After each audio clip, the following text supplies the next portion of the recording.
রাষ্ট্রায়ত্ত ব্যাংকে ডাকাতির ঘটনায় পুলিশের জালে ৩। ২৫শে নভেম্বর বাটানগরের একটি রাষ্ট্রায়ত্ত ব্যাংকে ডাকাতির ঘটনা ঘটে এবং সোনার দোকানে শুরু হয় নগদ টাকা সবই লুটপাট করে দুষ্কৃতীরা। সেই ডাকাতির ঘটনার কিনারা করল পুলিশ। ঘটনায় জড়িত সন্দেহে সাসপেন্ড ব্যাংকের ২ কর্মী।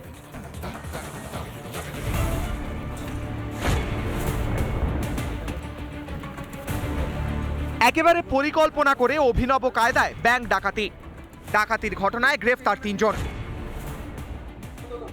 উদ্ধার হয়েছে ৪ কিলো ১ গ্রাম সোনার গয়না এবং নগদ ৬৭ লক্ষ টাকা।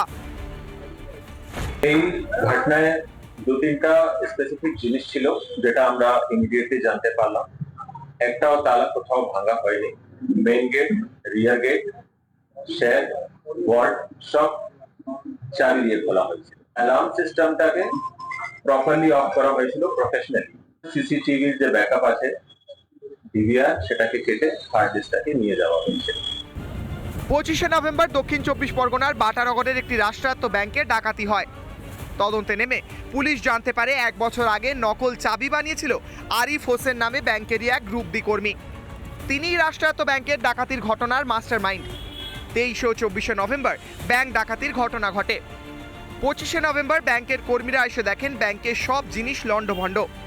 আরিফের ভাই এখন অব্দি আমাদের ইন্টারোগেশনে আছে।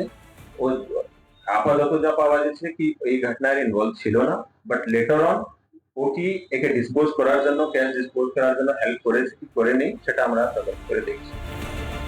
সূত্রের খবর, হাওড়ার উলুবেড়িয়া এবং দক্ষিণ ২৪ পরগনার উস্তি এলাকা থেকে আরিফ হোসেন ও তার স্ত্রী রুবিনা বিবি এবং আরিফের ভাই শোয়েব হোসেন নামে ৩ জনকে আটক করে পুলিশ। তাদের থেকে নগদ টাকাও উদ্ধার হয়েছে। আর কারা জড়িত তা নিয়েও শুরু হয়েছে তদন্ত। রিপাবলিক বাংলা। কাটমানি দিয়েও আবাসের তালিকায় নাম না ওঠার অভিযোগ। এরপর টাকা চাইতে গেলে তৃণমূল নেতার মারে প্রৌঢ়ের মৃত্যুর অভিযোগ, যাকে কেন্দ্র করে অগ্নিগর্ভ পরিস্থিতি মুর্শিদাবাদের রঘুনাথগঞ্জে। গ্রেফতার অভিযুক্ত শাসক নেতা, যদিও ধৃত নেতা দলের সদস্য নয় বলে দাবি ব্লক তৃণমূল নেতৃত্বের।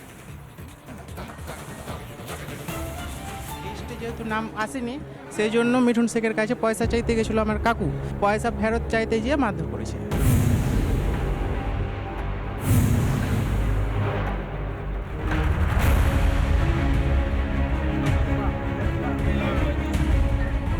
কলকাতার এনআরএস হাসপাতালে মৃত্যু হলো কালু শেখের।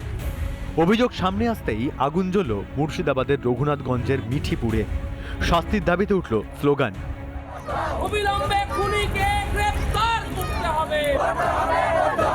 রাজ্য জুড়ে আবাস নিয়ে ভুরি ভুরি দুর্নীতির অভিযোগ, আর এর মধ্যে আরও একটা নতুন অভিযোগ সামনে এলো। নিহতের পরিবারের দাবি, শনিবার সন্ধ্যায় আবাসের তালিকায় নাম না ওঠায় টাকা ফেরত চান কালু শেখ।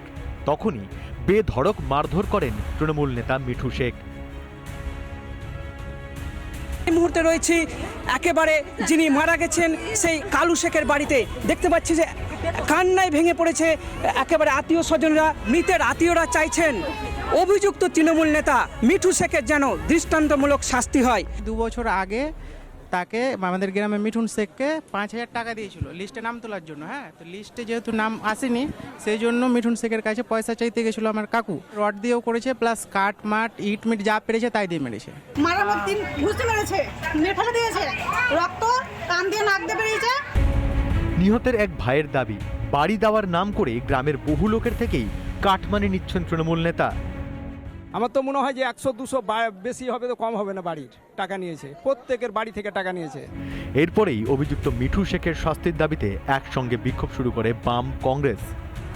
তৃণমূলের এই যে রাজনীতি, গরিব মানুষের কাছ থেকে টাকা তোলাবাজি করা, আর তোলাবাজির টাকা চাইলে পাল্টা তাকে মৃত্যুর মুখে ঠেলে দেওয়া, এই যে রাজনীতি, এই রাজনীতি আমরা ধিক্কার জানাচ্ছি। প্রথমে গা ঢাকা দিয়ে থাকলেও পরে অভিযুক্ত তৃণমূল নেতাকে গ্রেফতার করে পুলিশ। এদিকে চাপে পড়ে দায় ঝাড়তে ব্যস্ত শাসক দল। যে ব্যক্তি অন্যায় করেছে, মেরেছে বা আক্রান্ত হয়েছে জিনার হাতে, উনি কিন্তু আমাদের দলের কোনো কর্মীও নয় এবং আমাদের কোনো বুথ সভাপতি নয় এবং আমাদের কোনো মেম্বারও নয়। অস্বীকার করলেও বাস্তবকে কি এড়ানো যাবে? কেন সরকারি ঘর পেতে টাকা দিতে হবে গরিবকে? তৃণমূল আমলের স্বচ্ছতা কি সোনার পাথর বাটি? সৌমিত্র দাসের সঙ্গে পায়েল কুণ্ডুর রিপোর্ট, রিপাবলিক বাংলা। বাংলাদেশের ছত্রছত্রে হিন্দু বিদ্বেষ, ব্রাহ্মণবাড়িয়ায় কলকাতাগামী বাসে হামলা।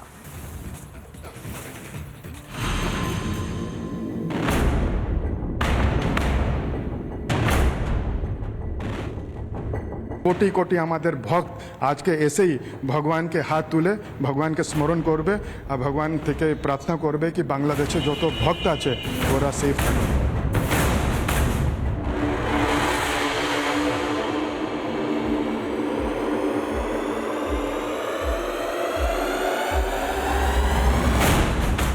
আমি তো দুটোই ছিলাম, ইন্ডিয়ান হিন্দু, তো আমাকে তো বাঁচানো তো দূরের কথা, আরো মানুষ অ্যাড হয়েছিল মারার জন্য। কোনো সরকারই যে এক্সিস্ট করে ওই দেশে আমার মনে হয়।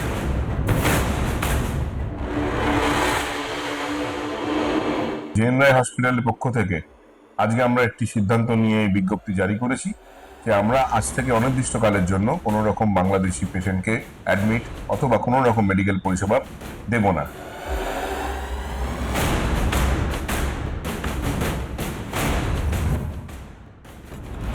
অরাজকতার বাংলাদেশে অত্যাচারের বিরুদ্ধে গর্জে উঠেছে সে দেশের হিন্দুরা। বিশ্বজুড়ে বাংলাদেশের হিন্দুদের উপর আক্রমণের প্রতিবাদে সরব সনাতনীরাও। এ রাজ্য প্রতিবাদে সামিল সনাতনী হিন্দুরা। আসানসোলে এদিন পথে নামেন বিজেপি বিধায়ক অগ্নিমিত্রা পল। হাওড়ায় প্রতিবাদে মিছিল বামেদের। হিন্দুদের উপর বর্বরোচিত অত্যাচার পাল্টা পদ্মাপাঠ দেখছে সনাতনী হিন্দুদের গর্জন। অত্যাচারের প্রতিবাদে হিন্দুদের জাগরণে ভয় পেয়েছে ইউনূস সরকার। চাপে পড়ে আরও নির্মম ইউনূস সরকার। বিচারের নামে বাংলাদেশে চলছে প্রহসন। 7 দিন ধরে জেলবন্দি রাখা হয়েছে হিন্দু সন্ন্যাসী চিন্ময় কৃষ্ণ প্রভুকে। বাংলাদেশে হিংসার প্রতিবাদ চলছে বিশ্ব জুড়ে, বাংলাতেও চলছে প্রতিবাদ। পশ্চিম বর্ধমানের আসানসোলে পথে নেমে প্রতিবাদ সনাতনীদের। খোল করতাল বাজিয়ে প্রতিবাদ হিন্দুদের। প্রতিবাদে পা মেলালেন আসানসোল দক্ষিণের বিধায়ক অগ্নিমিত্রা পল।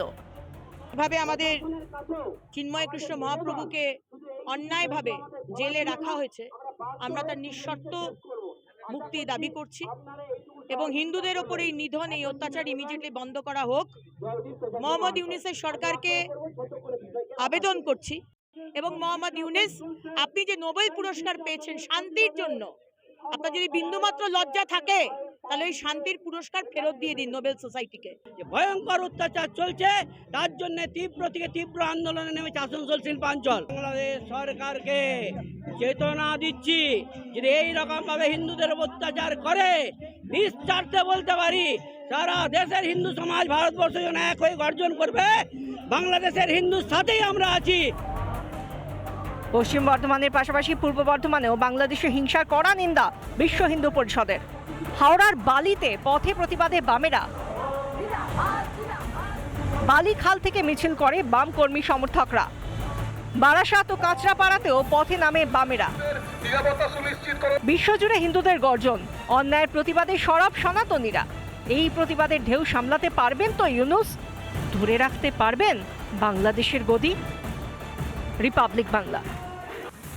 নানা ধরনের কন্টেন্ট দেখার জন্য লাইক করুন, শেয়ার করুন আমাদের ফেসবুক পেজ, সাবস্ক্রাইব করুন আমাদের ইউটিউব চ্যানেল। পাশাপাশি অন্যান্য ব্রেকিং নিউজের জন্য অবশ্যই চোখ রাখুন রিপাবলিক বাংলায়।